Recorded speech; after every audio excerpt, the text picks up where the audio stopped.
Hello, it's me, Fidiscus Jiskuk. I want to remind everyone before I begin that I'm having a tournament, the Mixed Base Open, a standard tournament played on all mixed base maps that you can register for free by going to challenge.com/MBO2021. There's a $400 prize pool, and entries are being accepted until the 12th of September. So, check it out. Go sign up. Do it for me. This video is a conversation that I had with Walker, the Advance Wars by Web developer, about a game that he had played with Edgar XD on Page Avenue. Before I had this conversation with him, I had gone over that in one of my match analysis videos, which you can find in the description or something. There's a couple of ways that if I had had this conversation with the experience of having it, that I would have formatted differently. Like, I would have had him control the entire replay and recorded the Discord call, but I wasn't sure how that was going to work beforehand without setting it up already. But it was a really, really enlightening conversation, and I think that people that are around my skill level in Advance Wars have a lot to gain from listening to what he's saying. The conversation also really encouraged me to have these kinds of conversations with other players, so if you think that you have something that you can teach me, please reach out, and we'll get something going. It'll be really cool. Let's find new ways to share information about Advance Wars with everybody. So, without further ado, I'll fade this into the conversation. Thanks for watching, and good luck.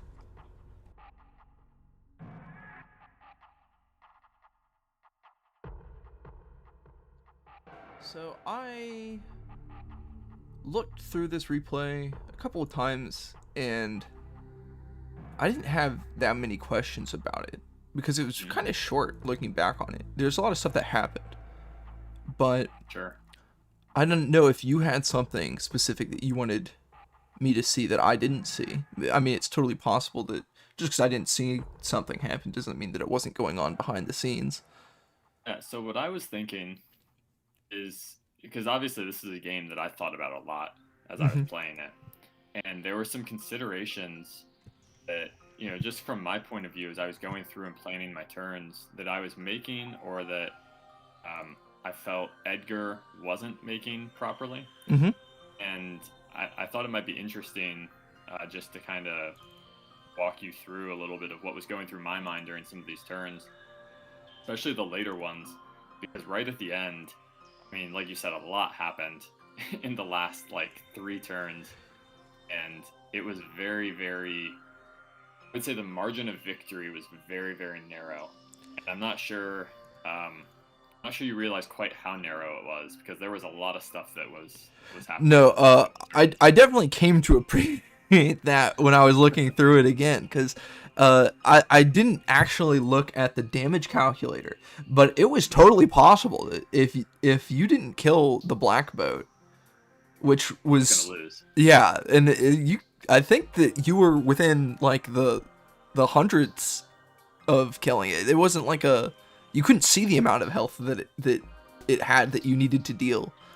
Exactly. Yeah, that was, and I can't tell you how much time I spent up front ahead of that, just trying to figure out if it was possible. Doing those calculations turns ahead of the turn where I needed it to happen, so that I knew whether I could even go for it or not. There were some things that happened earlier in the game that even made, because this isn't normally an HQ switching, like an HQ rushing map, and our game turned into one, and there's some specific reasons for that, which I thought might be interesting. Yeah. I don't know, if you want, we can just have a conversation. Yeah. Just for your enlightenment. Yeah. I don't know if you wanted to do anything like a follow-up to your video or anything like that, if you want to. No, I'll probably just frame this as like a conversation between us, and I mean, do it as a video response or something. I am recording, so just so you do know that I have been recording. I didn't think that you would say anything that I couldn't edit out. Yeah, when I start cussing at you, yeah, you can blackmail me or something. No, I'll make sure that I'll send that to you, and you can put that on your stream and your scrolling banner. That's right. AWBW dev goes unhinged. All right, maybe I can share my screen. Not sure how well that works, but that way you can just see as Yeah, through. I was curious about how I wanted to set up the stream itself. I've got the game pulled up. I might just use the Maybe audio you or can see something. that. Yeah, I can. I think it should be sharing just that tab. Yeah, it looks like it's just sharing that tab. Yeah, and so you can see, like, as I go through actions, you can see. Sweet. All right, I've never tried that on Discord. I didn't know how well it would work. Yeah, Discord's pretty good about it. I don't know anything about Advanced Wars by Web that would make it not work, but I'm glad that it does. Right. Yeah. I can even see the animations and everything. Yeah, so, okay, perfect. So it's not even like a snapshot of the tab. All right, so the first part of this game, from my point of view, is pretty straightforward because the capture phase, the early decisions here aren't that difficult. You see my mouse, by the way? Yes. I move around? Okay. Yes. One of the things that's really interesting about this map that I like a lot is in the capture phase, you have some real options on this lone base side. You have one really good capture chain, which is to go backwards and then get the airport. Mm-hmm. That infantry actually ends up kind of wrapping back around and capturing some of the properties in here, depending how you do it. It could be this one. Sometimes it can go up for this one, maybe even this, depending on what happens. Like it can come up and contest. Yeah. You have one really good capture chain there. Then you also have, so there's no other good options going forward. Like the only options you have are 3 cities that are all 2 spaces or 2 turns away. Mm-hmm. And that makes the obvious choice just to go as far forward as possible, which is actually for the lone base to be really aggressive. Like this map's capture phase encourages you to overextend early on from the lone base, which creates this really interesting dynamic where once you've overextended, you have to try to hold on to that overextension, and it's really difficult against the pressure from the 2 base side. That's kind of what that dynamic is that frames the action on this map. So that even though you kind of have like relatively choky terrain, you know, there's a lot of mountains on the front line, there's a lot of forests and cities, because you have that that capture phase dynamic where one side, the weak side, it overextends, it makes the game really interesting. Yeah. And so that's one thing I really like about this is that you can pick which one you want to go for first, but you want to hit this chain and then this overextended property and go from there. And that's basically what we both did. So Edgar decided to go back first. I agree with that. The way that the funding curve works out, you want to get this first property immediately, so that you have enough funds to stay ahead or stay equal vehicle count as they start coming out. He made one deviation that in your video, you seemed like you weren't quite sure why he made the decision. It was up here on the top. I'll get to it in a second. Yeah, so we both mirror overextending. And then I went forward with my 2nd infantry here. Yes. And that was one deviation that we made. So I went forward, and you'll see that he brings his next infantry down, I believe. Yes. There. So my thought with this is that I identified these 2 cities really being the key cities on the map. And this one to a lesser extent, but this one's harder to attack if you're the 2 base side, at least early on. I wanted to get this infantry, or one of these infantries at least, to this city so that it couldn't be contested. Then try to use this city as like a base to launch an attack to try to get this city. That was my goal. Okay. And so I sent this infantry, like I'm technically hurting my overall income, because if you go this way, you have like kind of another nice capture chain where you can go into these cities. And I went forward first to try to focus on the contested properties. And really what I ended up doing is this infantry captured here, and then this infantry went to this city. Okay. Edgar decided to go the other way, so he's going for more of a pure funding and not so much trying to get to the contested properties. That's like the difference in the decision making here. But the reason too, you'll notice that we both went for this city at 1813 with the outside base. The reason for that is that this base is basically what's going to be responsible for all of these forward cities. So you don't want to waste time sending an infantry backwards here because it's really going to hurt your tempo into the mid game. All of these properties in the center.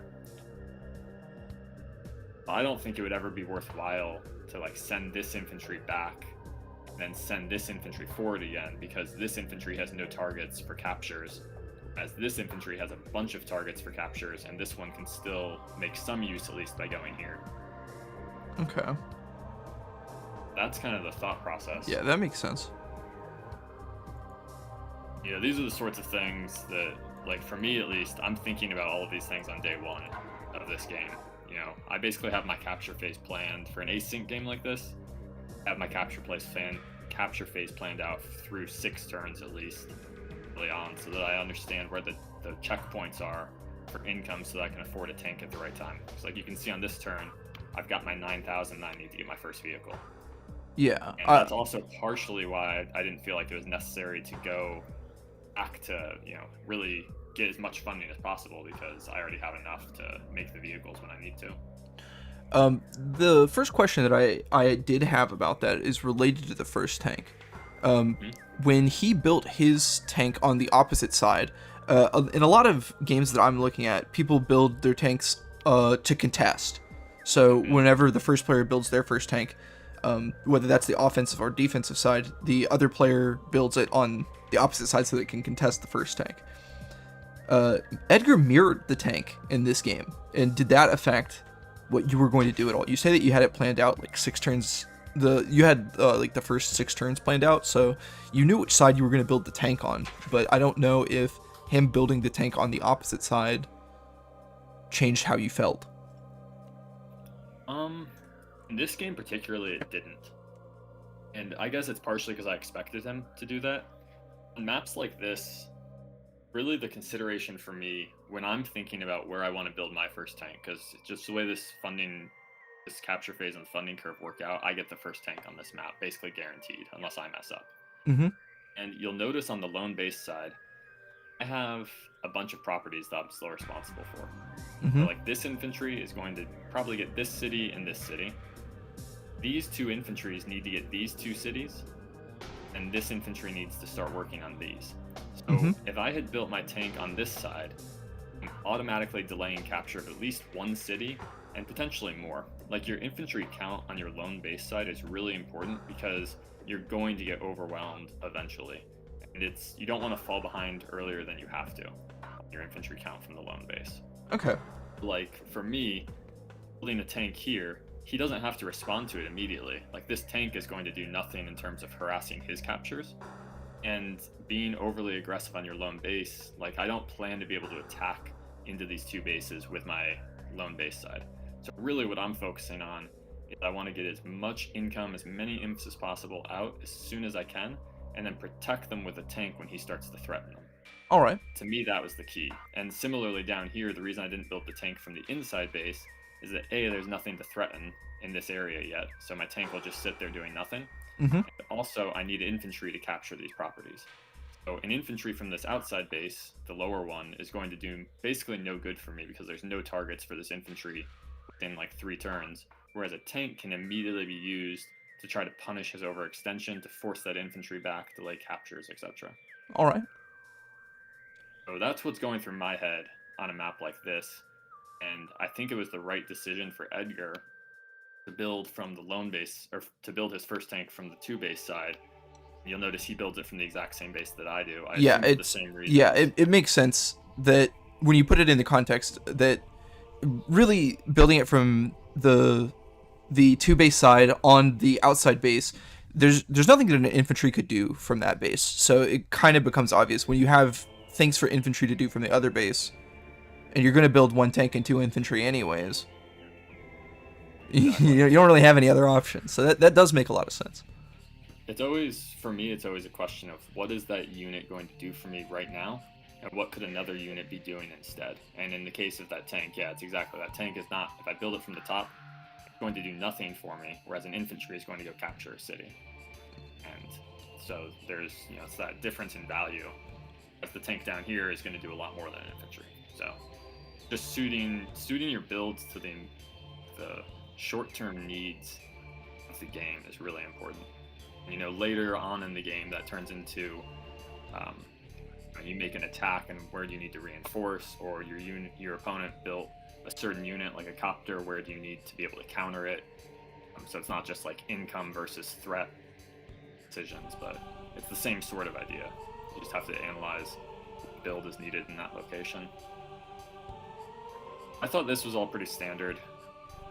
You know, Edgar is doing basically what he needs to in the capture phase, which he's going to make sure that he has enough funding here to get his second vehicle next turn.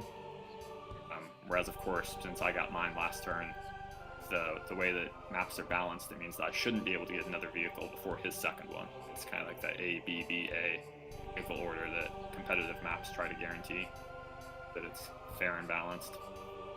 The next couple turns I didn't think were anything too important. Notice on the top side, Edgar went for this city first. Pretty sure I did the opposite. No, I was thinking about doing the opposite, which was moving my infantry up to get this city first. Mm-hmm. The reason that you would do that is understanding that these cities are going to be more contested. If you capture the wide city first, then your infantry are going to be coming into the contested area sooner. In the end, I decided that I probably wanted more infantry over here first, so I put this infantry to get this city. I could boost this infantry more quickly to the central area. Okay. It didn't really end up mattering too much. Like, I think the distinctions here are relatively unimportant, but it's just like those little optimization decisions that you have to think about sometimes. Sometimes it really does matter, like when your infantry gets to a property matters a lot, because if it's one turn earlier or later, it's the difference between capturing it versus just not ever capturing it in the game. It gets contested, and then you lose your control on the area. Yeah, I've been talking about Remember That One Time a lot, and that's like... That map is nuts because of that reason, that you can lose really, really suddenly with how narrow it is, how far vehicles can move, and how hotly contested some of the properties that seem relatively close to bases are. And Absolutely. If you fall behind in funding, then it's just immediately over. And that's where, you know, Shu, I don't know how much you've watched him talk on the Discord. He'll talk about, like, you lost on turn 3. It's stuff like that he's talking about, where, like, you picked the wrong city to go to, so you delayed a capture chain in one part of the map by a turn where you couldn't afford to, because later it'll be contested. So it's like that one decision, moving one capture route instead of the other one first, it can cost you a contested property in the mid game, and it's really hard to see that sort of stuff ahead of time, especially if you aren't really familiar with the maps and the way the timing of the capture phase works. I'm pretty sure on this map, it was my first time playing it. I'm pretty sure it was Edgar's first time playing it too. So neither of us have that, like, experience, but... Right. So we keep going through. This is the turn where Edgar gets a lot of properties. You can see here, my tank is forcing his infantry back, and his tank is going to do the same thing to my infantry. I can't go directly towards this city with this infantry now, and same thing with him over here. So each of us, by building the tank on the correct side, we've forced our opponent away from that city. That feels less bad thanks to you not capturing that outside city at the top, doesn't it? That you can move that infantry back towards that. Exactly. Okay. And it doesn't really matter that much because I have this infantry here anyway. But just as an example, if I had enough funds to build, let's say, an artillery from here, yeah, I know I'll already want to be retreating this infantry. I would be essentially not wasting my time, just utilizing the and that's actually partially why I brought this infantry over instead, because I figured at the worst case I had this infantry here that could capture. Okay. In practice, it didn't matter since either of these infantry could do the job. I guess what's of note here is that there's no place for me to move this infantry that's safe from the tank that's still within 3 of this city. Or within 3 of this city can be covered easily, like... I'll check my move planner. You see that now, or do I need to share the other tab? Yeah, I can't see it until you share the other tab, I think.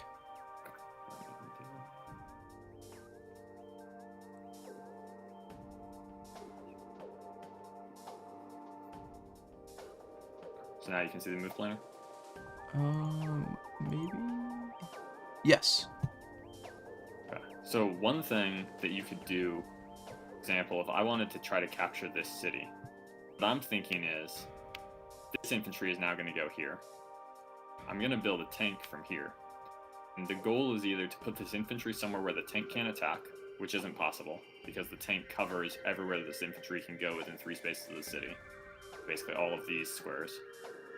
Or I want to put the infantry somewhere where my tank can protect it.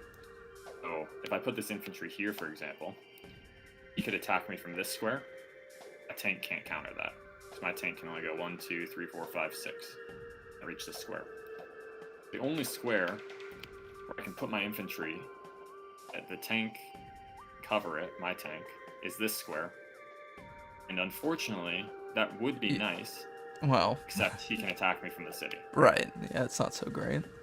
And so even then, like, now this infantry's crippled, so it can't attack there anyway. And if I come in with my tank and attack him, and now that's basically an even trade. Because I'm Lash, you know, if I was on the higher property, even if this was a plane, I would probably be willing to take that trade to get the tempo and cripple his vehicle.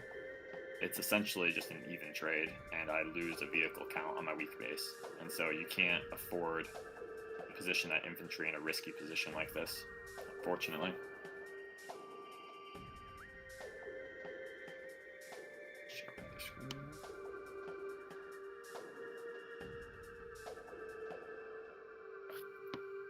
You should hopefully see that in a second. Yes. It's actually kind of convenient. It gives me time to move around OBS a little bit. Okay. So yeah, so Edgar built now his tank, the lone base side, because he realizes, of course, he's going to have to protect his infantry as they go for the captures. That's basically going to be my idea on this turn too. I considered building a battlecopter.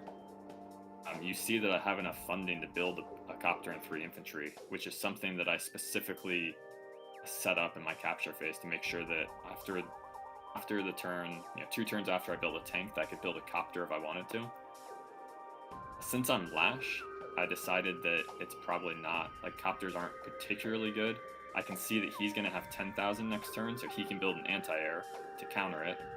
And, once again, this copter's, there's nothing for it to hit immediately. Like, by the time my copter gets anywhere, if he builds an anti-air, it can cover whatever I would hit.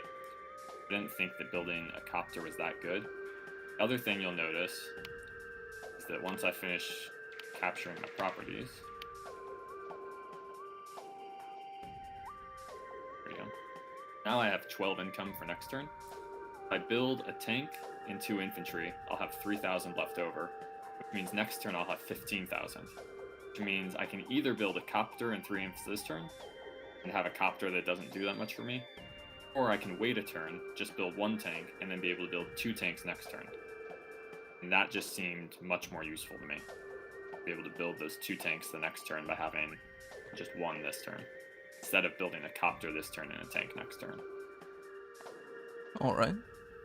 That was a pretty key thought. Infantry back off. It comes out from the lone base side, like we talked about. Right here, this is about where the extent of my early game planning stopped. This is essentially what I came to. I'm thinking I'll be able to capture this city next turn. I'll be able to capture this city, and all of my infantry are basically protected on both sides. And my funding is correct to get 2 tanks. So when I'm planning before the game, I move planner out to about here and then decide that everything looks good and I'm happy with it and ready to start. You say that, but it has to be a lie. The reason that I say that it has to be a lie is because you moved, you did at least 1 reactive play, which means that, unless I guess it's totally possible that you could have predicted the reaction that you would have had to make, and you did have reasonable backups for it.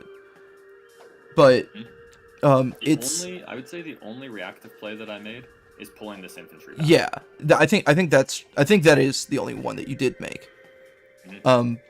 But how do you account for something like that? I mean, you had a plan of what to do if that didn't happen. If he had built the tank from the opposite side, which I think that you made a strong argument, and I agree that it wouldn't have made a whole lot of sense for him to do. You had a plan for that, but what I would say is usually, to the best of my knowledge, I try to plan out the opponent's capture phase as the best possible one for them, for whatever I'm trying to do. So that includes, like I said, I think he made the right move over here. This is the move that I expected him to make when I was planning, is to put the tank here and then harass. Then to follow up with a second tank from down here. If he had done something else, like let's say he switched the tank order, then it purely benefits me. Like I wouldn't have pulled this infantry back. The tank would have just been on the base this turn. I would have moved my infantry to capture this city faster. Right, so it would have just been a benefit to me. I would have just had a better position than what I was planning on. If he did something weird like built a recon early from one side or the other, a lot of times my capture phase is already planned out so that my tank is coming out at the right time to defend my infantry by the time I need them to do something. So like if he built an early recon on this map, it wouldn't have mattered because my tanks are already in position to defend anything I need to. So it's one of those things where you're right, it's technically reactive for me to react to his tank, but I suppose when you anything worse, it would be just to my benefit. If you plan out your turns and you have a good sense that your turns are optimal, then you have a good idea of when certain plays will be capable of being made. Like it's not like he could have built a recon without having the necessary funding, and you can predict him having the necessary funding by understanding what the optimal capture route is. Exactly. Part of planning my capture phase is planning his capture phase, making sure that the timing for me getting to the areas I need to also isn't going to be beneficial to him. Like if I had seen, for example, like I need to get an infantry even one turn sooner here, then maybe I changed something earlier on, and instead of sending the first infantry to this city, I send it to like this city, or maybe I just advance it and skip all the captures and get to a contested property. Right. Those are decisions that you can make depending on where the timing is. Right. In this case, I know that his infantry are going to be pushed back unless he builds a really early tank. In which case it's just going to benefit me on the other side, and so like that's a trade-off that I'm okay with. Right, but the thing that I'm most interested in as a beginner is the idea that understanding optimal capture phases allows you to understand your opponent's options more precisely, since you understand the maximum amount of funding they'll have to select certain options at specific times. Like exactly. at a low level, somebody that's just goofing around in capture phase, if one player's capture phase is a lot better than another, then they'll get a vehicle out at a timing that seems unpredictable, because it's only unpredictable in the sense that you don't understand when their income is going to be delivered to them. But I suppose that's the importance of planning your moves out. Right, and I would say that in general, like I don't even know if you can call capture phrases like the one optimal capture phrase. Usually there's more than one that are optimal, and it just depends what your target is, and it depends on the map. But being able to evaluate when your opponent makes a mistake in the capture phase and what you can do to take advantage of that is really, really valuable. Instead, if they delay a property where they shouldn't, and you know that on your evaluation, that means they're not going to get a property in the center, or that you're going to get something else somewhere for free that you shouldn't have been able to. Being able to identify that and act on it, that's how you capitalize on advantages and mistakes. Okay. That really does highlight the importance of proper move planning, in the sense that having a strong idea of what you're going to do allows you to, like, you could have planned out the 6 or 7 turns that you did, but if he had changed what he was doing to something that you thought that you could punish, then you would have changed your plan earlier than turn 7. And to some extent, the game is a single-player game up until you start having the potential for unit interactions. Yeah. The first 5 turns don't matter that much, other than trying to set yourself up with the proper timings in the contested areas, making sure you get your vehicles so you aren't at a disadvantage early. But it is really single-player to some extent. Yeah, there's nothing that they can do that's going to, well, there's nothing outlandish that they can do that's going to change the way that you can make your capture phase. They might change what you think is a good thing to do, because if they do something like, if he didn't move towards the neutral base on this map, then it would have definitely changed what you were willing to do with your units. And you know, playing low-level players in Z games and stuff, that's like a really common thing, is that players don't, you know, brand new players, they don't realize that they need to go capture their neutral base as soon as possible. Right. So you can do weird things. And one thing that I see very often from new players is they'll skip capturing some of their early properties. So they'll basically skip out on early funding, and they'll rush contested properties. Like, someone might ignore all of these cities back here multiple turns. I mean, I've seen players do it up to 9 or 10 turns, and they'll just stream their infantry right into the contested areas, and that might scare you a little bit if you're a newer player also, because you're thinking, hey, they're going to get all of my cities. I have to respond to that right now. And what's really common is that if you just do your normal quote-unquote optimized capture phase, then okay, they might get some of these properties early on. They might even get one of your properties early on. They won't have the funding to back it up with the appropriate forces. And so as soon as you have your vehicles out and your infantry are done capturing and they're getting to the front at the time when you were already going to get there anyway, you can just chase them off. And a lot of times, either they have to retreat and they surrender the city, and now they have essentially gotten a temporary income lead in this area, but at the overall expense of their funding, so that's a net negative. Or they just start losing the units because they don't retreat them, and you just pick them off with superior forces and take the properties anyway. It's an overextension in the traditional sense. Like, they're too far out. They don't have... They're too far out. You have the funding because you've captured your near bases, so you've got like a vehicle advantage in that area. They delayed their funding. They don't have the same kind of potential to reinforce with vehicles because they're too far away from their factories. Exactly. It's really important that for your tempo of the game, that your units are moving in harmony. Like, you can see here, by the time I have my tank, all of my infantry are ahead of it and they're moving forward. Like, okay, maybe one of them is moving. Yeah, well, it's moving towards an objective, which is what you want it to be doing. Exactly. Like, I don't have, for the most part, besides like this city is probably the furthest one away. Generally, all of your units, you want them to be moving forward at the end of the capture phase and getting into the areas so they can support your units that are right on the front lines of where the contested areas are going to be. You don't want to send, on a lot of maps, you don't want to send your early units necessarily forward, because they're going to go forward at first, but then they're going to have to go backwards or sideways to finish getting your properties. And now the area that you captured initially, just like you said, it becomes an overextension. You can't hold it against your opponent, whose units are moving forward together all at once into that area.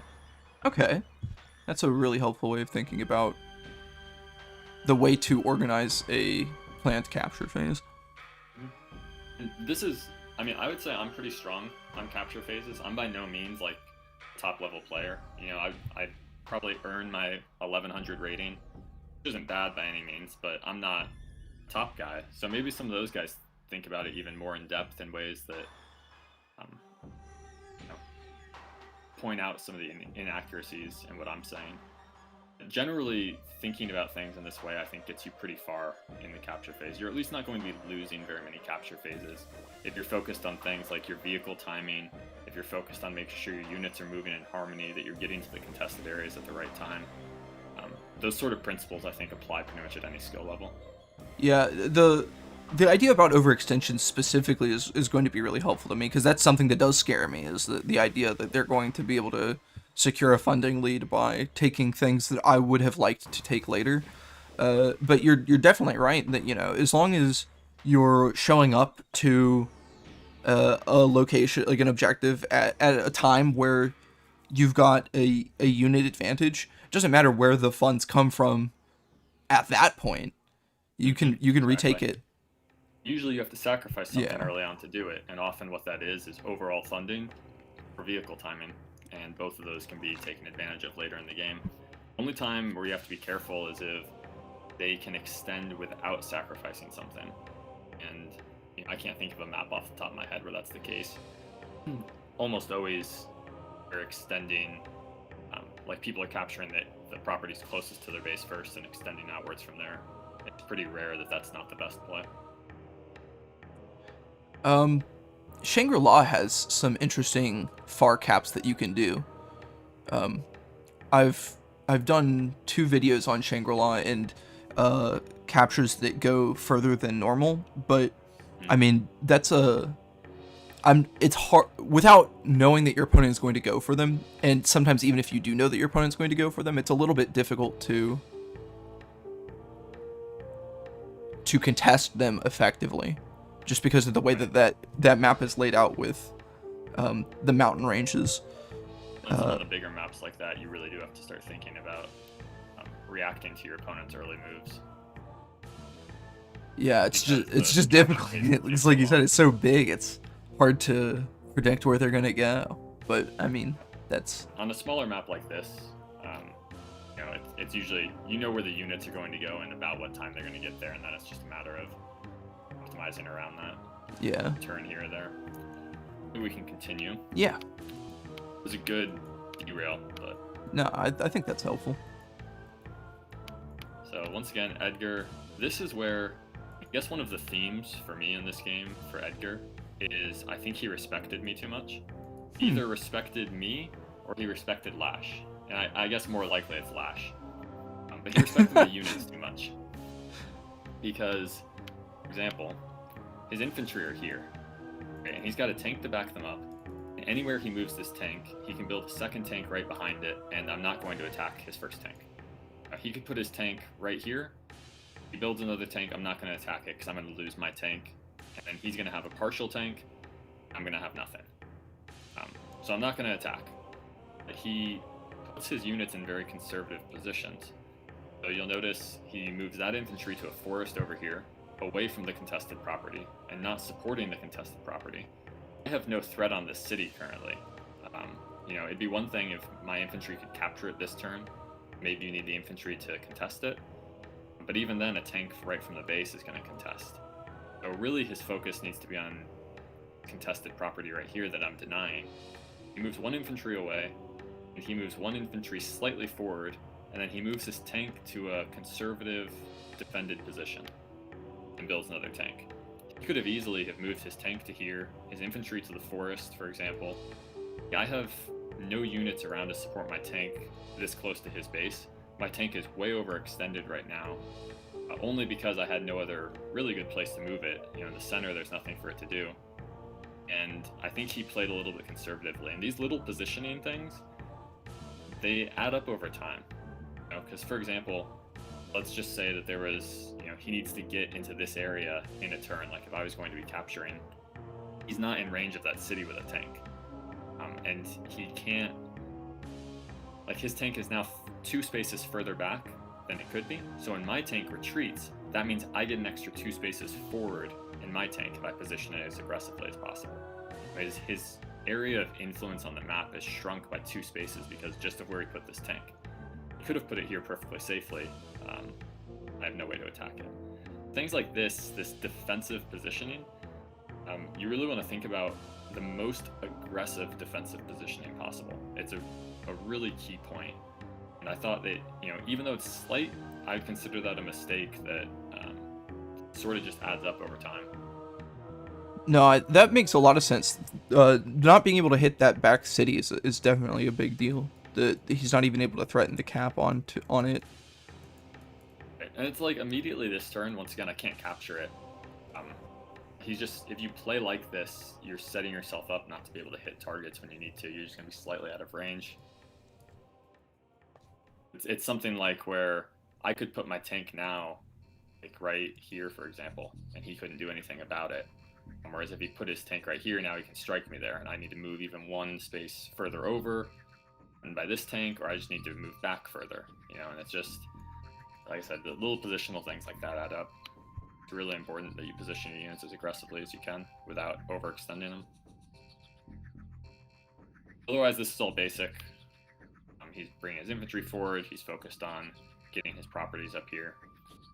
So for me, on these turns, like I mentioned earlier, the real focus now is on these properties right here.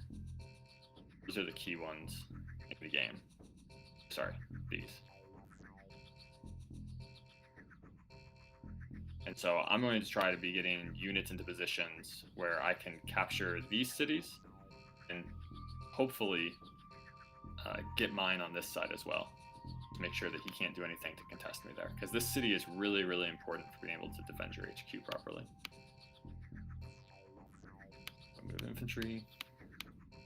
Now you'll notice one thing in some other games on this map, people have been trying to attack this city right away from the 2-base side. I decided not to. Once again, my focus was on the middle. From my point of view, this city is really easily defended because it's so close to the base. You know, a tank built from there can attack that city in one day. And it wasn't worth it to me to try to attack there. I wanted to try to attack through the middle instead, a little further away from the base.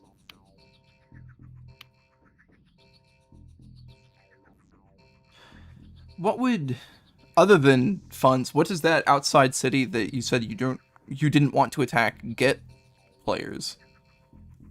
I think just funds.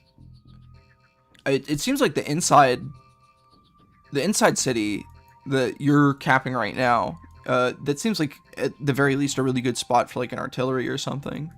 I suppose that you could put an artillery on the other one, but you could. The problem, especially like this early in the game, we're only on day 8 or I think day 8 just started. Yeah, it's day 7 when you start capping that city. Right. Yeah.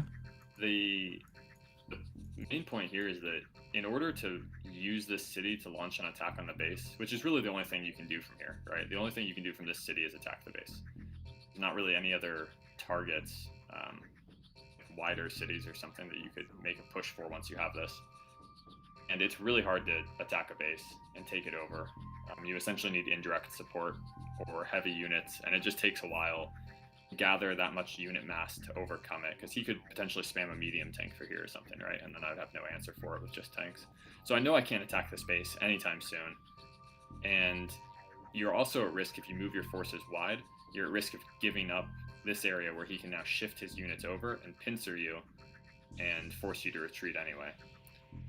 So it's difficult to attack into an area that's controlled by a base early in the game. And that's why my focus was more in the center, in an area away from the base, where I can pick up both an advantage in terms of being able to control whether my units change fronts or preventing his units from changing fronts, and then also, you know, being able to potentially capitalize on this city to get other nearby cities later in the game. All right. So it's just, to me, the strategic placement of these cities made them, in my opinion, more of an important focal point to go for. Having units in the center like that definitely stops him from changing front. Although later it kind of gets to be like a game of chicken of where tanks in the center are going to go, high or low. Mm-hmm. Definitely. So you can see here, he's now moving his tanks to the middle, both sides. I think this is, once again, I just thought conservative play. I didn't see any reason why he shouldn't capture this city with his infantry, for example. And he opted not to. Like, if you skip to the next turn, he put his tank on the city and his infantry on the forest. And that is, to me, it was a mistake. That is really conservative. That is. Yeah, he would have been able to get the first strike. You end up having a play like this later, don't you? Or maybe I forget what happens, but it's like a really similar idea later where, yeah, you do this. Yeah. I don't. Well, yeah, I don't remember exactly. Yeah, you take the one that's at 1104 with an infantry, and then he hits it with his tank, and then you get the first strike on the tank. Right. So he could have made that exact same play with the city at 0805. And I think, yeah, and I'll talk about that because I actually think that made sense for him, and I'll explain why. Okay. But here, it's the same thing that I was talking about earlier, where there's no chance that I'm going to attack, especially on my lone base side, where unit count is really important for me. There's no way I'm going to attack an infantry and then eat a hit from a tank as lash. If I had the city, if I could get my tank on the city, I would do it all day. But if he just puts his infantry here, leaves his tank somewhere nearby where I can't hit it, or even where it's backed up by another tank, so if I do hit it, I'm punished for it. me trading 1 day's worth of delay on a city, or my only tank on my lone side, is a disaster for me. And he, I guess, evaluated it differently, or thought that he couldn't afford to lose the infantry. But it's like on your 2-base side, you already have tons of extra infantry. You have more opportunity for vehicle backup. You can afford to take a hit, because it's going to negatively impact me way more to deliver that hit than it is for him. And he's just delaying his funding here. I would say, once again, just giving me too much credit, being too scared of aggression that really wouldn't pay off for me. So on the next move, though, this is where it's coming to what you were talking about. I do start capturing my city. Yeah. Because I'm not scared about him striking it. I recognize that he can strike it, and he can even do it from a forest, which is, better than anything that I could do on this city. And I only have 1 tank around. From my point of view, I'm Lash, and if he wants to delay this city slightly, hit me with a tank, I will gladly take that trade-off right now, because I can get, that 30% damage boost from the city. Right. So, otherwise, the only other thing that's going on is we're kind of just consolidating around the center. He moved his tanks to the center, so I moved my tanks to the center. It's all kind of starting to focus around this city. So that's where I build an artillery also. My kind of viewpoint is, there's a lot of really good heavy terrain here. Like, if I can get an artillery on this forest, for example, I'm golden. I've now locked both cities on a high defense property, or a high defense terrain tile that boosts my artillery attack. The zone control from here would be insane. Even on the city right behind it, I can cover units that are protecting either of these cities really effectively. So I thought that 1 artillery here was a really good investment, just because we're starting to bunch up units, and if I push into him, having an artillery right behind my units on a high terrain star tile is awesome. I did consider, there's this city that's 1 turn away from my base. Because of Lash's attack boost, I can actually destroy this pipe in 2 turns if I'm on a city, as he needs 3 no matter what. So I thought about potentially diverting this artillery. Like, if this had just kind of looked like it was stalemating up, I didn't need the artillery right away to support a push, I would have probably put the artillery on the city and gone for the tower, because I could have gotten my tower earlier than him, at least 2 turns earlier, because he would have had to build his own artillery and then need an extra turn to break the pipe seam. As the way things developed, they developed very quickly and aggressively, so I decided to push my artillery to the front line instead. It was just a consideration here. Makes sense. It seems really expensive to try to get the comm tower on this map. It really is, yeah. So, like you said, he strikes my infantry, then bunches up his tanks in the center again. He builds the artillery himself, and then you'll notice this is the turn where he started spamming copters, which I think is pretty reasonable. The only thing that sucked for him this turn is that he did it at the expense of a unit. Like, normally if you get a copter, you want to do it because you're building your infantry count. You can get 4 units per turn instead of 3. Right. But he didn't have enough funds for that. He decided that the copter was more useful than the tank. I kind of get it. The bulk of the units are transitioning to this side. The copter can get here quicker. A tank could. I understand why he did it. It's just unfortunate that he didn't quite have the funds to pull it off.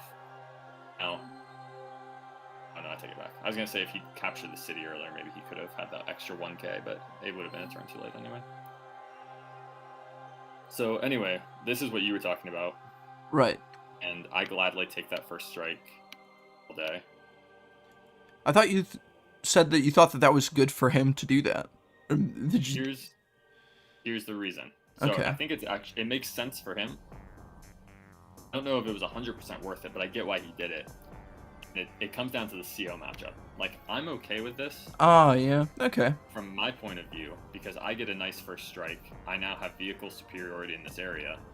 And it's just a value trade for me, right? Like, I know I'm going to get this city eventually. I'm not worried about that. He can't contest it indefinitely. But I'll take the tank value. The reason I think it was okay for him is that Andy loves having a bunch of damaged units around. Like, okay, this is a 4 HP tank now, but really it's a 9 HP tank as soon as he gets his super CO power. Yeah. So he's now delayed my city, damaged 2 of my units, for a tank that, if he plays correctly, is basically just going to be a full HP tank again later for free. Well, long term, it costs him nothing and gets him a little bit of benefit.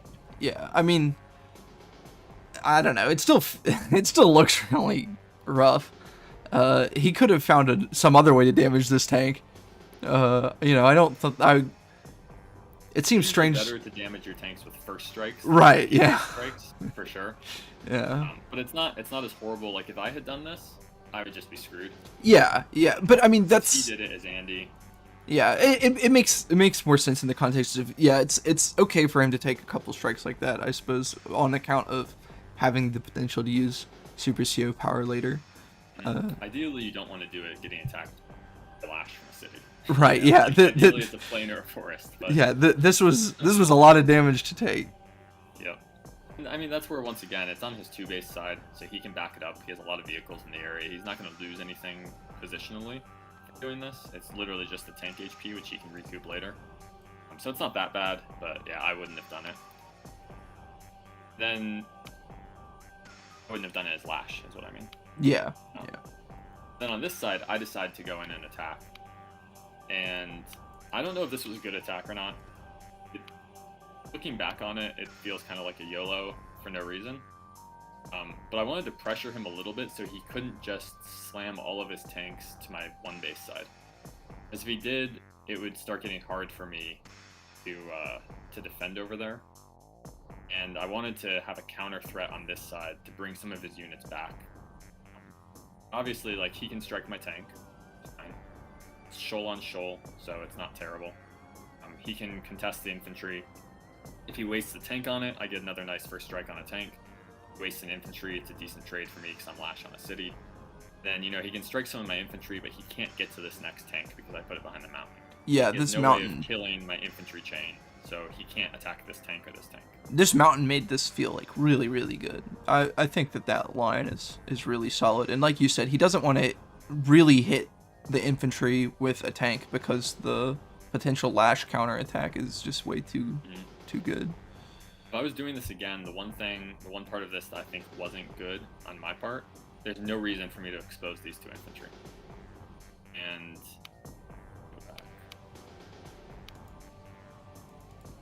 so I pushed all of my infantry forward. I made this line right here. If I was just to put this infantry here only, and then let's say I put an infantry here and an infantry here, like, put it in the black boat, put it here, he has no way of killing my infantry here. He can't get a tank to this forest. He can't get any infantry to this forest. He can't one-hit KO the infantry. So I put 2 infantry into positions where he could attack them. No reason, really. Okay, So yeah, I see. Like, that infantry should have gone here, where it's safe. This infantry should have gone probably here, where it was safe. Now, I've still got a line, right? Yeah. The key point is he can't break the corner of my line. Right. If he could, he could get a tank hit in. So, like, I need to make sure this unit can't get 2-8 KO'd. It can't. No, yeah, I mean, at first glance, the line that you made looks right, but upon closer examination, you're absolutely correct that there's only one unit that's going to be capable of striking that corner infantry, no matter what. And that's where, in the similar vein to position as aggressively as possible, you want to also defend in a way that minimizes the amount of damage that you take while being aggressive. Really, in terms of aggression, there's no big difference between putting my infantry here and here versus here and here. Still threatening the heck out of this city. I'm actually probably even a little bit more aggressive if I'm inside, more because I'm supporting this infantry harder and getting more units in range of being placed on this mountain. The only thing that putting infantry here does is allow me to threaten the city, which isn't really that much of a threat like we talked about earlier. It's, yeah, like I said, just giving away 2 infantry first strikes for nothing, which is kind of bad. Not game breaking, but kind of bad. Then the other key thing I wanted to note here that is a big difference between how the 2 of us played. He immediately countered his copter with an anti-air. And honestly, should have built the anti-air earlier, because a big problem that I ran into in subsequent turns is that I have no counter for his copter his copter can get straight to this front, and my anti-air takes really 2 turns to get into position to cover anything, because after 1 turn's movement, it still can't cover these tiles that I've extended to. I overextended a little bit here beyond where my anti-air could reach, and his copter is going to punish that. And you'll notice later when I start building copters, he doesn't build anti-air, and it's a key difference in how we played this. Did you build it in the inside base because of the ability for it to change fronts if it needed? Absolutely. Okay. I built my anti-air over here. First of all, it gets, depending on which base I build it, it can get to this area basically in the same amount of time. Like a 1 tile difference, but it defends the key objectives the same. But building it here versus here, with regards to getting to the middle, is a full turn, essentially. And so I figure from this base, if he goes middle, I can go middle. If he goes wide, I can go wide. This base, if he goes middle, I can't do anything. And if he goes wide, it's the same situation. So there's no reason for me to build it anywhere but here. Okay. So he, once again, keeps spamming copters. Wrecks his city, takes his first strikes. Pests the city, takes more first strikes. It was a nice roll, the 6-6. Other times that can also be 7-6. 7-5. And this is where, like I was talking about earlier, we're really fighting over these 2 cities. There's a lot of tanks around. I'm going to have a lot of tanks around, and it's whoever can push through there most effectively. I thought his retreat here was good, because now I have more units in the area. He doesn't want to give up a ton of infantry strikes. He's done his job contesting this city. There's nothing else for him to do here. He retreats. I think that was good. Now he's getting ready to fight in this area again. I counterattack here. You'll notice I basically wipe 1 infantry, 2 infantry, 3 infantry, and get a good strike on the 4th. So he's down basically 4 infantry here. The next turn, he clears my 4 infantry, but ends up being essentially an even trade. 4 infantry for 4 infantry. And this is in my favor in general. It's part of the reason why I went in on this side in the first place. I figure even if I can just come out even, having less units on the board is better for me as Lash versus him as Andy. Because what he wants to do is get a ton of hurt units, build up a ton of units, stall for CO power, and maximize that super CO power to smash me. I want to keep the unit numbers down, and I want to keep it in more of a brawling game state because that's advantageous to Lash. So that stylistic difference between the CO strength is also a big consideration here. Going even on the bottom side is also better for you because you're able to get reinforcements there sooner than he is, right? Good point. Yep, because it's my 2-base side and it's his lone base side. Yep. Yeah. Now, the other point here, this was a mistake. I messed this up. Thought was that the anti-air could cover it from the copter. These 2 infantry would survive, but I missed that he would be able to kill them. It's one of those normal things that always happens to me where right as I click end turn, I was like, oh crap, the tank's not safe. But I actually healed it with the black boat too, because I was like, I'm just going to take my extra HP. And then it just died anyway, so I guess I just changed that HP into meter. But then I retreated, other than that. So I threw in my imps. I knew that I would get basically an even exchange. And then I retreated with my tanks and made a nice little wall that he couldn't break. Covered, like all of these units are covered by my anti-air. The reason I retreated all of these is if I pushed in here further, couldn't do anything about his copter strikes. So he'd be getting a free copter strike on units, plus all of his tanks and things that are already there.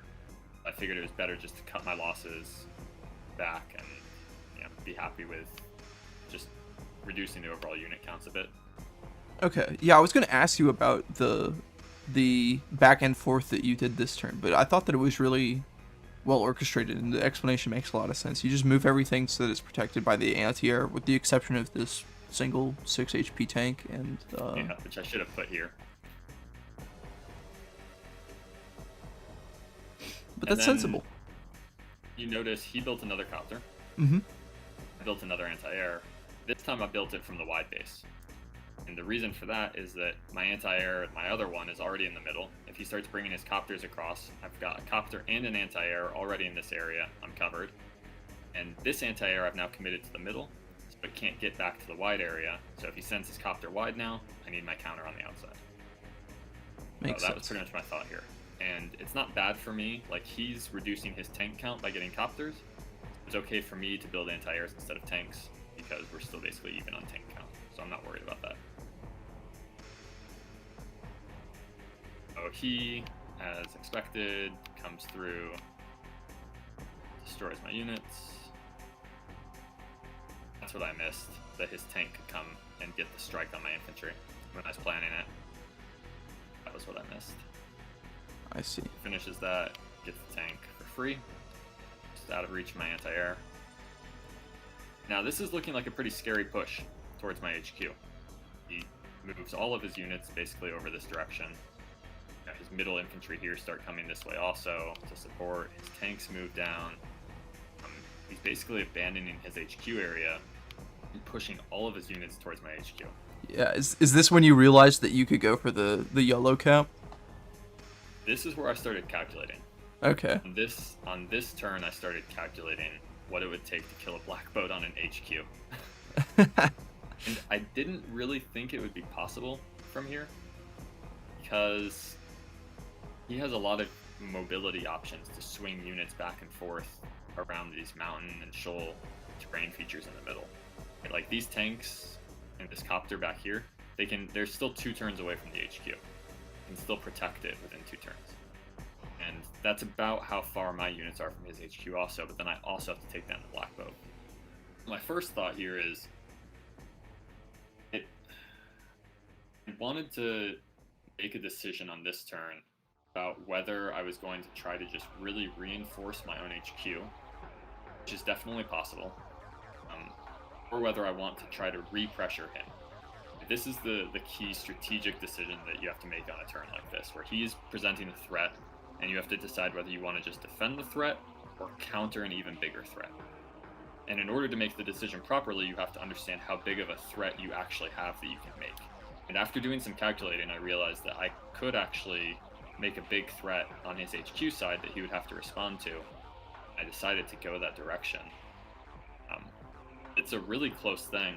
And this is where, once again, the CO selection comes into play pretty majorly, because I felt that the game state being more, like if the game was decided more quickly, it benefited me. I wanted to make a quick strike and try to end it before, if he gets like 2 super CO powers in this game, I probably lose.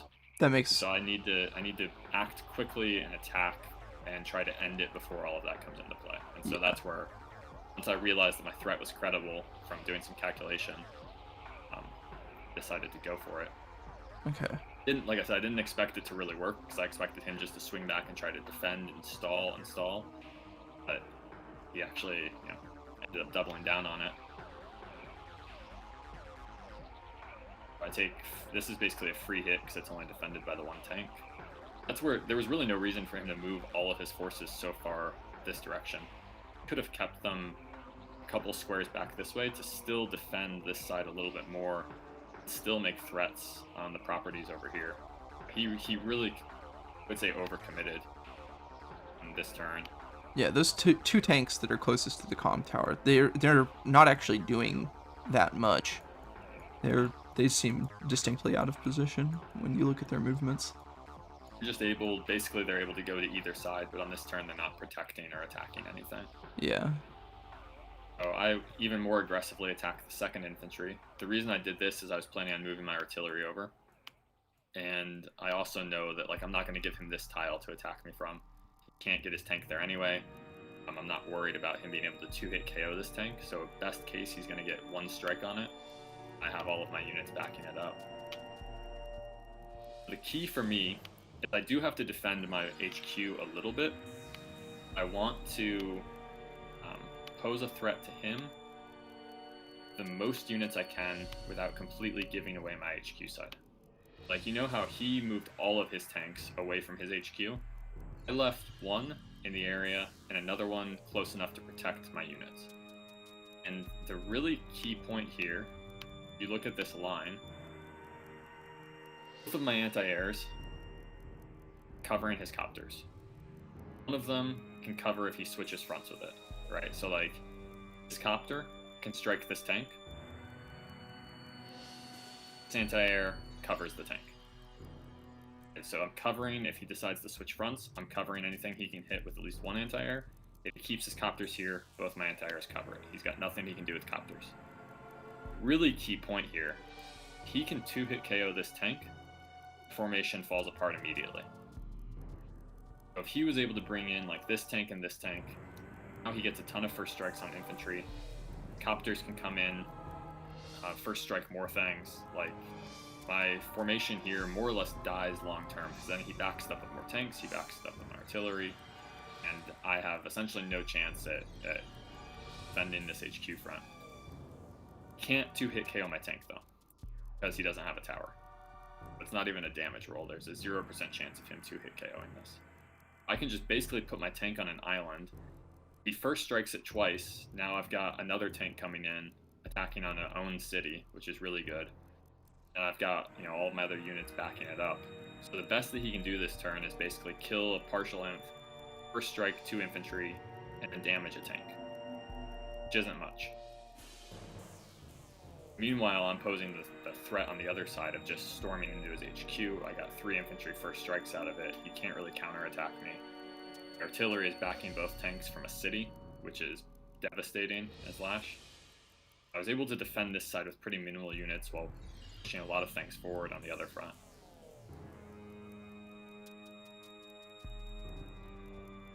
This, once again, I expected him to move his units back to the other side this turn. He didn't. He just went in.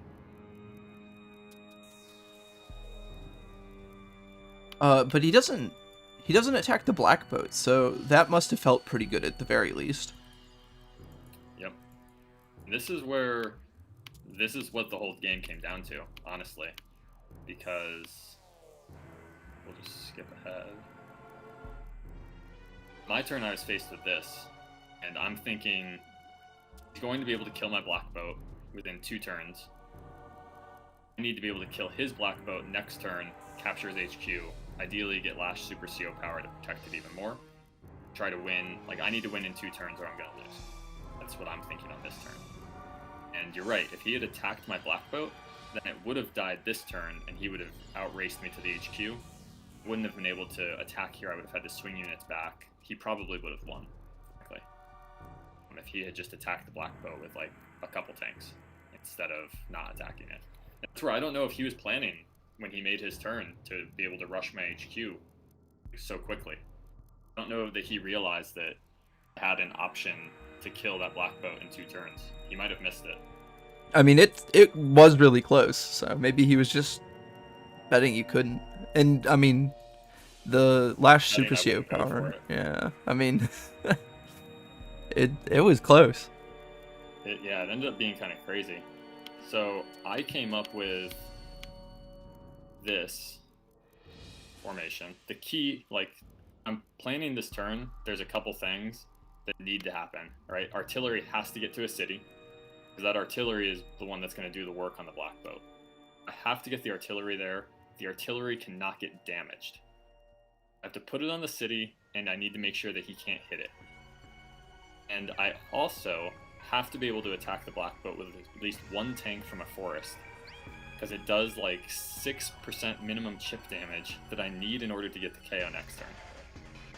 So I basically have this tank can't do anything to defend, it has to go to the black boat. Artillery has to go to this really exposed position on the city, where 3 things that he has right now can hit it.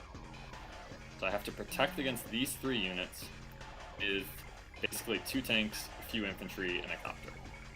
And also have still enough units alive the next day I can take down the black boat. And the black boat calculations are insane for what it takes to take this down, especially without a tower. There's so many factors. I'll just briefly walk you through some of them. Yeah, sure. When we get to the next turn, so you have an idea of what the depth of calculation was like for this. Because I spent literally hours calculating this just for the black boat. So this is what I came up with. Attack the black boat, move the infantry into position, tire on a city, Note that he can't attack this anti-air with his tank. Quite reach because of the forests. That's safe there. And on this side, didn't really care what happened. I just wanted to make sure that he couldn't attack the black boat from this tile. He couldn't get a tank here. That was really my only goal. Allow him to get a tank here, because then he could kill the black boat this turn. Since he has after artillery, several tanks. Like, if he's super CO powered, he could kill it.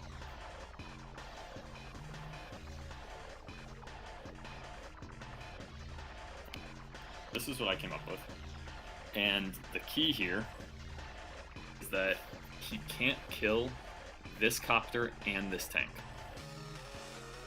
Because if he could, then he could use one of these 3 units to kill the artillery.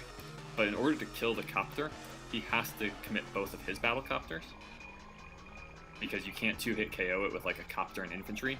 I even had to calculate, like, if he sacrifices his 4 HP infantry, his 4 HP infantry, his 1 HP infantry, if they all hit my copter, and he max rolls copter on copter, and he uses a power, right? So let's say he uses his CO power somewhere in there. Yeah, yeah. And, like, if this is what makes this calculation so difficult, because he has the option of using his CO power. So if he uses his CO power on this turn, while attacking my units, can he punch through and get to my artillery? Have to consider that. You have to consider the infantry sacrifices. Like, what if he just did a bunch of damage over here, charged his CO power, sacrificed 2 6 HP infantry into my copter, a 3 HP infantry, then a copter, then another infantry. Like, can he kill it? Had to figure all that out. Turns out it's not possible. But he can't kill this copter and then have 2 vehicles left for the tanks. So the best that he can do is either kill the copter, hit a tank, or hit all 3. You know, like copter hits tank, copter hits copter, tank hits tank. The key point here is that this tank's not in range of either of my tanks. If he had put this tank 1 tile further up, his position falls apart immediately. My artillery is going to take damage. And this is where, you know, like we were talking about earlier, putting your units in the correct position to threaten what you need to, your objectives. It's really important. And you might, like, he's not going to know that I was going to pick a position like this, right? The position I picked was only possible because he positioned his units slightly further away from this front than he needed to. So at the end of this turn, worst case, I have 3 damaged vehicles, a full HP artillery, 2 tanks, and a copter. And that is enough for me to kill the black boat in certain situations. One of the keys here, this calculation for the next turn, is he uses his CO power. Not only do his units get 2 HP, he also gets the 10% defense boost. And the 10% defense boost changes the calculations on the black boat. So, just to give you an example of what the ranges are like, artillery, you know, on a normal, I guess I can just pull it up. I think this should work. Yeah. The artillery nominally does somewhere in the 40s, right, if no powers are involved. 42 to 48, roughly. Tank on the black It's like boat, 11, 9, what is it? Something 16. 7 to 12. 7 to 12. From a forest. If you do it from a plane, it's basically the same, but goes down slightly. And of course I have a road that I can attack from too, and that's 6 to 11. So when I'm calculating this, I have to calculate based off the minimum damage, because I don't want to lose if I get bad luck. Right, yeah. So yeah, that's... I'm calculating minimum damage. So you've got 6 plus 7 plus 42, that's 55% for 2 tanks and an artillery. I'm assuming these tanks are going to get damaged. I'm not including them in the calculation. So that takes care of these 3 units. 55%. Copter, do 15. So I'm at 70. That's looking pretty bad. Not going to do it. Even with the extra tank hit that I got, that's only 76%. What you have to include in the calculation, though, is that as this black boat gets damaged, the damage that my other units do to it goes up. But, like, once I do 2 hits from this tank, the black boat's guaranteed to be at 9 HP after. I do a 3rd hit with another tank, it's guaranteed to be at 8 HP. Now when my copter comes in, instead of doing 15%, it's 17%. Now, it's basically guaranteed to be at least at 7 HP. And my artillery comes in, now it's doing basically a full extra 10% damage. You can see this isn't quite enough to kill it still, right? Like, you have a 7 HP unit, even if I max roll, I can't kill it. Now I know I have these 3 units around, chip it down. If I had like a 4 HP tank, let's just, as an example, if I had a 4 HP tank attacking a 7 HP black boat, that does 2 to 5%. It's going to be able to get it down to 6. Now that artillery, when it comes in, I can probably kill it. It's close. So even like in this situation, no powers used, if I min roll, I probably still miss. I have better odds than not of killing it. If he uses his CO power, lose 10% on all of those rolls, I can no longer kill the black boat without a power. If he uses his CO power, now I have to be able to use my super CO power in order to kill the black boat. And I basically, when I was calculating all this, I had to make sure that his CO power couldn't break my defense, and that if he used his CO power, that any way that he positioned his units, get his CO power, I could also then use my super CO power in a counterattack, just sacrifice whatever I needed into in order to kill the black boat and get infantry on it and around it, and also still in a way that he couldn't break my defense the next turn. So that was like, that's one thread of this calculation, is going down that sort of route. Like, what do I have to do to kill it? Can I kill it with no powers? If he uses a power, can I get a power to kill it? The other thread of this is, in the first scenario, I'm able to kill the black boat and get my infantry on top of his HQ, and I defend it with no powers. Okay? So I have to be able to prevent him from stopping my capture in order to actually win. What makes this complicated again is that after this turn and his next turn, he's almost definitely going to have enough charge for his SCOP. That gives him not only the 5 HP, gives him +1 movement, which gives all of these units now an extra opportunity to break my wall, and it gives him a 20% firepower boost. So my thought here was, if I can't SCOP on this turn, I'm capturing his HQ, he can SCOP on his turn, he's probably going to wipe me. And you can see that he's kind of far away. He's got like 34,000 tons in order to charge it. So I didn't want him to be able to charge it on these units down here. The attacks up here would get him not quite halfway to it. And so then I was calculating positions where I would be able to kill his black boat, capture his HQ, and then get enough things around to defend it without SCOP. I don't know if it was possible for anything that he could have done, like for combinations of him moving his units down, getting SCOP at different times. Like, the complication, or the calculation gets so complicated, it's basically not, it wasn't possible for me to take the time to do it. I just had to kind of guess. The way the actual game went, he committed most of his vehicles down here instead of swinging them back to the top. I was really worried about him swinging like 2 additional tanks and a copter back to the top. It would have reduced the number of defenders that I had on this turn. Then I was able to find the calculation to get my super CO power. I sacrificed basically all my units down here to do it, to build the charge. Then just, this was basically assured at this point. Yeah, with super CO power, I don't think there was a chance of him being able to take out that infantry, even if he could hit it maybe one time, and it would have been difficult to kill the units required to do that. Even without it, I don't think he would have been able to. But yeah. He did use his CO power. I needed to get my CO power, super CO power. That's where, like I said, the chain, like the order of attacks was really important. I could sacrifice all those units, and sacrifice the infantry here, which is enough to get the super. One kind of important thing, that I needed to have an attack from this square with something. It couldn't be an infantry. I also needed to clear these to be able to move my units far enough to defend. I had to be able to clear these units without putting something here to kill the 4 HP imp. It means the only square I can do that from, this tank and this artillery can't move because they have to attack the black boat.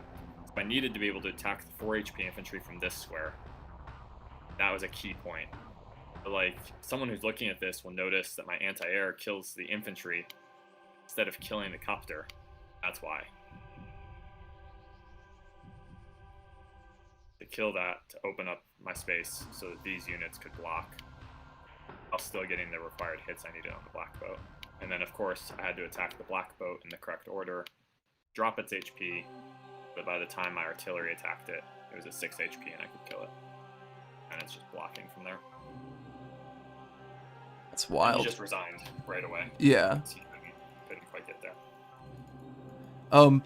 How do you keep track of the calculations that you're doing?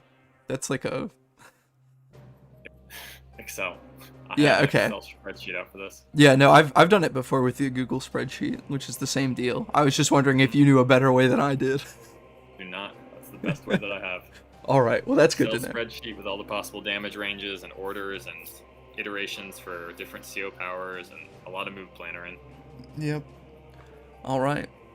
Yeah, that's pretty much. I mean, it's probably way more than what you wanted to hear. No, that's. Really I mean, cost of analysis. no, it's really cool. This is a much more technical side of the game than what I'm normally doing, but it's also, I mean, it's the guts of it all. I mean, it's really neat. I come from fighting games. So, I mean, that stuff is. Oh, yeah. That's the bread and butter of a lot of fighting game players, is the science of it. Mm-hmm. And most games don't come down to really precise calculations like this. You know, usually the damage ranges that you need aren't so close. Yeah, that's an understatement. That this was a really to the wire game, but that's one of the things that made it really cool. But to me, the theme was that strategic decision on day 11, whether to counterattack or defend, is key. And Edgar positioning his units just slightly out of position to hit the necessary targets, just due to, in my opinion, playing a little bit too conservatively. That's the key of the game for me. And like, there's just those little tiny positional things. It just really comes down to that. Because if he had, like I said, if he had one more range on one tank he had positioned, he would have blown up my attack. yeah, that's crazy. Well, he would have blown up the attack that you made, but you also wouldn't have made that attack had it had that extra move. So that's the other component of it, I suppose. Yeah. Huh. I mean, if that doesn't sell you on Move Planner, I don't know what will. Yeah, I mean, and it's definitely not required. Like, I don't know if Edgar was using Move Planner for this, but for some of the... You don't have to use a Move Planner, but you do have to pay a lot of attention to the details of your unit positioning, especially for high-level games. Like, if you can do it without a Move Planner, if you can visualize it, and all the power to you, that's awesome. I personally am terrible at visualization, so I need a tool. But yeah, the details, planning the details is really important. All right. And there's players like in live play, intuitive play, you can get 90% of the way there if you're really honed on your intuition. But yeah. I don't want to keep you any longer. I know that we'd set aside an hour for this, and I don't want to feel like I'm keeping you. But thanks a lot. I really do appreciate you taking the time to sit down and explain all the things that happened in the game, because it was really cool. yeah, thanks for you taking the time. I know I kind of talked over my allotted time, but No, I mean... There was a lot to say about the game, and I thought about it pretty deeply. So that's where, when I was watching your video, I just had all these thoughts for things I was thinking about, and that's where I wanted to have you interested. Yeah, no, it was fascinating, and like a lot of both the general and the specific stuff is both really insightful. So I do appreciate it, and I'm not upset at all if you want to continue talking about it. But no, I am talked out. All right, well, I'll turn off the recording then. Thanks for your time, and good luck. Yeah.